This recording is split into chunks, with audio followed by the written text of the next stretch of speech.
Welcome बच्चों। आज की इस ऑनलाइन क्लास में आपका बहुत बहुत स्वागत है।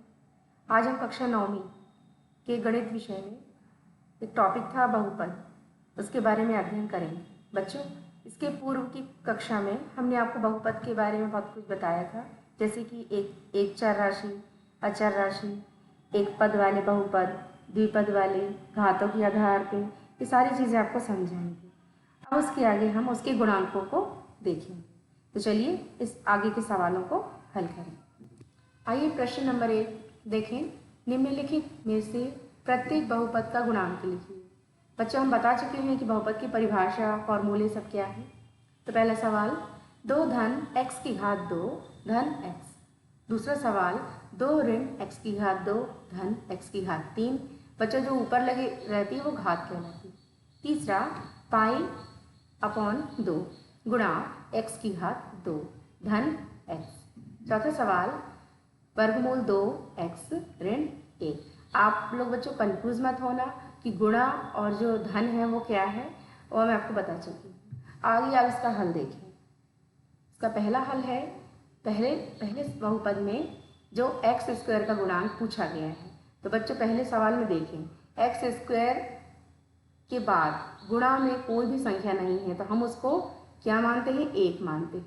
एक ऐसी संख्या है कि जो किसी भी गुणांक को उसी फॉर्म में लाती है, तो इसका जो गुणांक है एक्स स्क्वायर का वो 1 होगा। दूसरा सवाल 2 ऋण एक्स स्क्वायर धन एक्स की घात 3 है। एक्स स्क्वायर का गुणांक ऋण 1 है। अब यहाँ एक्स स्क्वायर है, एक्स स्क्वायर के ऋण लगा हुआ है, इसका मतलब यहाँ ऋण 1 है। ऋण 1 का गुणा है तो वो इसका गुणांक हुआ। तीसरा π/2 गुणा x की घात 2 धन x में एक्स स्क्वायर का गुणांक, एक्स स्क्वायर का जो गुणांक है, एक्स स्क्वायर में किसका गुणा है बच्चों? देख रहे हैं आप, π/2 का, तो एक्स स्क्वायर का गुणांक π/2 हुआ। ठीक। चौथा सवाल करनी 2x ऋण 1 में एक्स स्क्वायर का गुणांक। क्योंकि यहाँ एक्स स्क्वायर जो है, यहाँ पे इसमें बेटा कोई भी एक्स स्क्वायर नहीं दिखाई दे रहा है, इसका मतलब एक्स स्क्वायर का गुणांक होगा 0। तो आया समझ में बेटे सबको?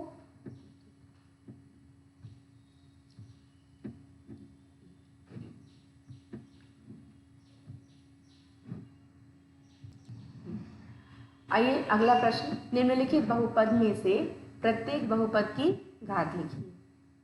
पहला सवाल 5x की घात 3 धन 4x की घात 2 धन 7x।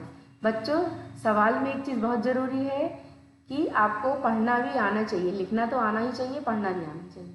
दूसरा 4 ऋण y की घात 2। तीसरा सवाल 5t ऋण करनी 7, करनी को हम वर्गमूल भी कहते हैं। चौथा सवाल सिर्फ 3। आइए इसका हल देखें। अब बच्चों देखिए, ये सवाल दिया गया है आपको। इस सवाल में जो घात होती है वो x के जो ऊपर लिखते हैं, तो x की घात 3 और 2 है, तो इसमें से मैक्सिमम बड़ी घात होगी 3, है ना। तो इसकी अधिकतम घात कितनी हो जाएगी? 3 हो जाएगी इस बहुपद की। अब दूसरे का हल, y की घात इसमें 2 है, तो y की अधिकतम घात जो है, घात का पद है y की घात 2, तो इसकी घात हो जाएगी 2।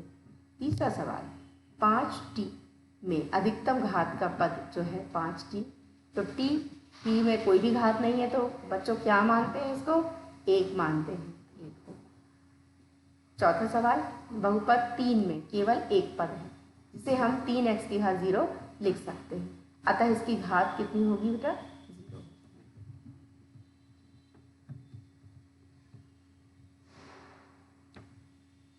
आइए इसका गृह कार्य में आपको जो समझाया गया था, बहुपद किसे कहते हैं, बहुपद का पदों और घातों के आधार पर वर्गीकृत कीजिए। शून्य बहुपद किसे कहते हैं, है ना। 35 के घात के द्विपद का और 100 घात के एक पदी का एक उदाहरण दीजिए। ये सब आपको करना है। उसके बाद आज जो भी सवाल समझा है उनको भी आपको अच्छे से प्रैक्टिस करना है। आप घर पर रहें, सेफ रहें। Thank you.